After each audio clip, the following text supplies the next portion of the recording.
क्या आप सोच सकते हैं, एक ऐसा योद्धा जो अपने पिता की मौत के बाद पूरे मुगलिया सल्तनत से अकेले टकरा गया। एक ऐसा वीर जो 9 सालों में 120 से ज्यादा युद्ध लड़ा और एक भी नहीं हारा।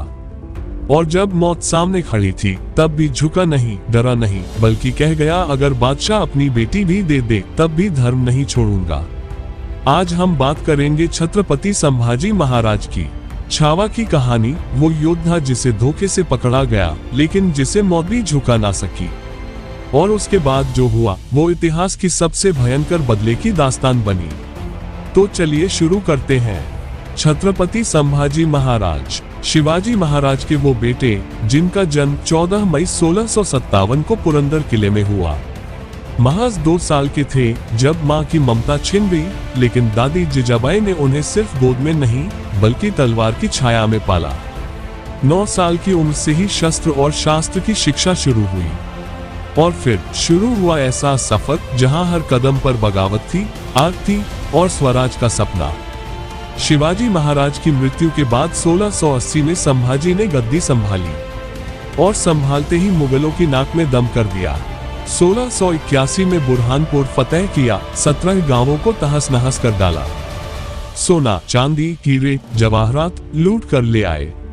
औरंगजेब का सपना था दक्कन को जीतना, लेकिन उसे सामने मिला संभाजी महाराज जो हर मोर्चे पर उसके घमंड को चूर कर रहा था। 1689 में औरंगजेब ने एक गहरी साजिश रची। संभाजी संगमेश्वर में एक बैठक में पहुंचे थे, वहीं उन पर मुगलों ने घात लगाकर हमला किया। उनके खास कवि और सलाहकार कवि कलश के साथ उन्हें बंदी बना लिया गया। फिर औरंगजेब ने दिया प्रस्ताव, इस्लाम कबूल करो और सारे किले मेरे हवाले कर दो, मैं जान बख्श दूंगा। संभाजी ने सिर्फ एक जवाब दिया, मर जाऊंगा पर धर्म नहीं छोड़ूंगा। इसके बाद शुरू हुआ इतिहास का सबसे क्रूर और दर्दनाक अध्याय। संभाजी को जोकर की पोशाक पहनाकर शहर में घुमाया गया। लोग पत्थर मारते, भाले चुभाते, लेकिन वो चुपचाप सहते गए। फिर उनकी जुबान काट दी गई, आंखें निकाल ली गईं, शरीर के टुकड़े टुकड़े किए गए, मांस निकालकर कुत्तों को खिला दिया गया। और ये यातना 1-2 दिन नहीं, 21 दिनों तक चली। औरंगजेब ने खुद कहा, काश मेरे चारों बेटों में से एक भी संभाजी जैसा होता। लेकिन शायद उसे अंदाजा नहीं था कि उसने सिर्फ एक राजा को नहीं मारा, बल्कि खुद के लिए सबसे बड़ा शत्रु खड़ा कर दिया। संभाजी की मौत के बाद लगा कि मराठा साम्राज्य टूट जाएगा, लेकिन फिर उभरे छत्रपति राजाराम, संताजी घोरपड़े और धनाजी जाधव। सिर्फ 5000 से 50,000 की सेना लेकर उन्होंने औरंगजेब की 9 लाख की फौज को टक्कर दी। छापामार हमलों से मुगल सेना को तोड़कर रख दिया गया। दक्कन की मिट्टी में वो आग लगाई गई जो औरंगजेब को जलाकर राख कर दे।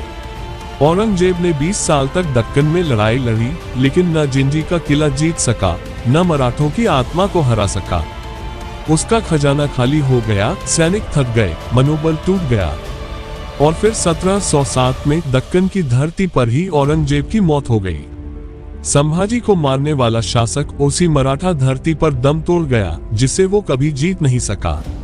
संभाजी मर गए, लेकिन मराठा साम्राज्य अमर हो गया। वो जज्बा, वो वीरता, वो ज्वाला आज भी हर उस दिल में जिंदा है जो इतिहास को समझता है।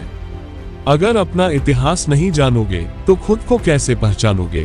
तो दोस्तों, ये थी छत्रपति संभाजी महाराज की शौर्य गाथा। अगर आपको ये कहानी दिल से छू गई हो तो वीडियो को लाइक जरूर करें, अपने दोस्तों के साथ शेयर करें और हमारे चैनल इनसाइड दोस्त को सब्सक्राइब करना न भूलें।